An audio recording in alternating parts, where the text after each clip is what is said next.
Balandamio, phytothérapeute et ritualiste, qui vient nous parler des bienfaits et des vertus d'une plante, la plante Arugana madagascariensis.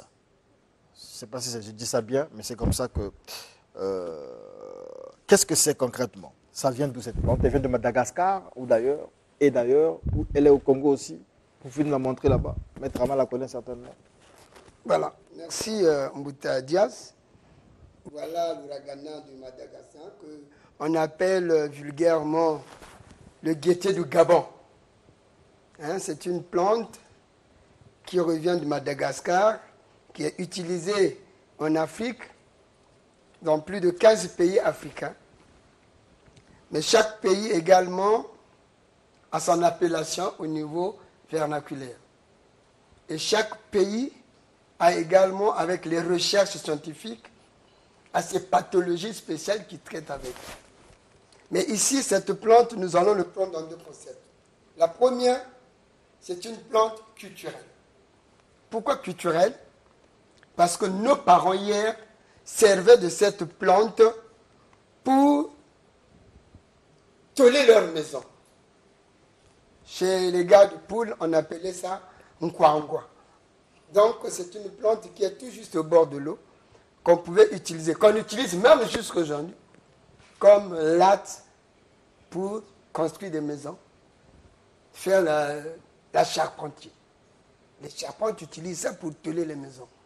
Donc, également, dans le cadre culturel, ça a un grand problème. Ça nous aide. Dans le cadre médecine, cette plante-là, que ce soit que les feuilles, que ce soit la racine, que ce soit l'écorce que j'ai, est utile pour le bien-être de la santé. C'est-à-dire? C'est-à-dire, c'est une plante qui a beaucoup de vertus. Et ces vertus sont tellement capitales. Aujourd'hui, avec cette plante, nous avons des problèmes gastriques. Nous avons des problèmes du pancréas.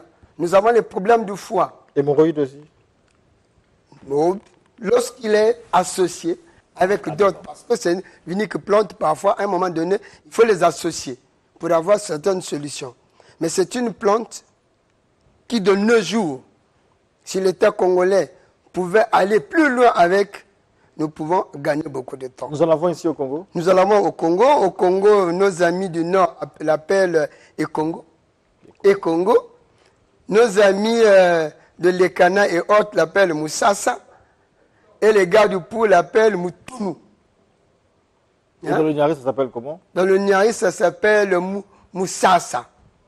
Hein, c'est les Vili qui appellent ça Moussine, Tietia ou Diela. Oyebi, hein, comme on dit. C'est comme ça qu'ils les appellent. Donc voilà pourquoi je dis dans chaque pays, on a. Maintenant, qu'est-ce qui se passe?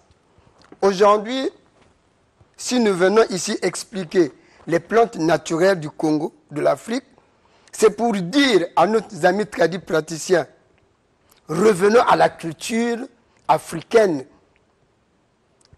Nous sommes en train d'utiliser sur l'Internet les épices. Des épices comme le girofle, les feuilles laurier, dans le cadre de la médecine. Alors nous, au niveau de l'Afrique, nous avons nos propres plantes. Pourquoi nous avons cette grande forêt qui détient beaucoup de... Ce que je veux savoir aussi, c'est la collaboration qui existe. C'est vrai, elle est là.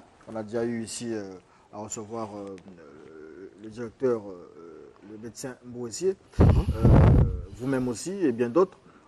Le rapport existe réellement entre le ministère de la Santé et les praticiens, mais on a l'impression que c'est une collaboration qui n'existe pas. C'est-à-dire qu'elle est là simplement pour la forme. Oui, on a l'impression. Non, oui, vous avez raison. J'ai toujours dit ici que depuis 2014, le MES Afrique avait déjà demandé qu'il y ait une collaboration entre les deux médecines. Et aussi au Congo, nous avons déjà notre code de déontologie qui est là. Nous avons notre politique nationale. Mais ce qui reste à l'État congolais, c'est que jusqu'à aujourd'hui, l'État congolais a gardé le degré de la médecine traditionnelle dans le tiroir.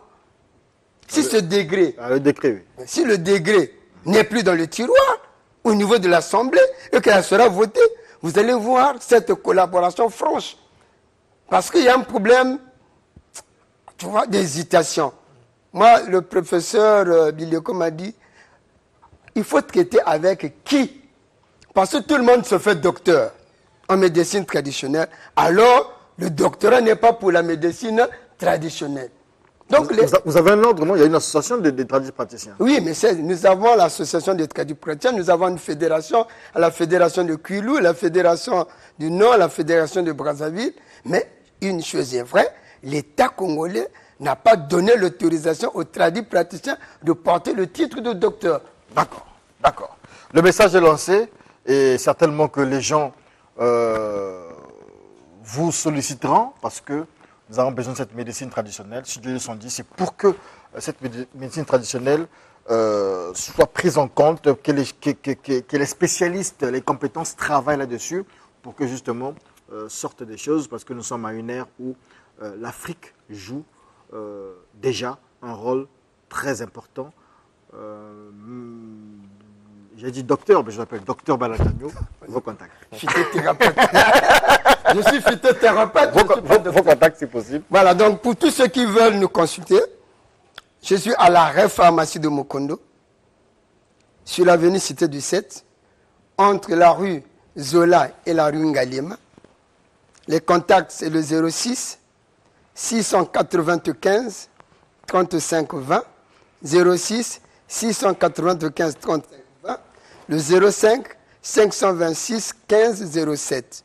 Pour ceux de Pointe-Noire, c'est le 06 913 01 55. Nous traitons toutes les pathologies confondues. Vous pouvez venir nous voir. Parce qu'avec cette plante, on peut vous réhabiliter lorsque vous avez un problème de troubles d'ovulation. Avec cette plante, on peut vous gérer les règles douloureuses aussi? Les règles, je dis toute pathologie confondue. Si les gens peuvent venir me voir, je n'aime pas parler de moi, mais c'est le témoin. En fait, on aura encore d'autres plantes à découvrir? Oui, mais dans ma cibicière, j'ai 137 plantes reconnues officielles du Congo. Marina Bouesso, Isis Onyangue, il faut un reportage du côté de Bavéry là-bas pour voir ce qui se passe.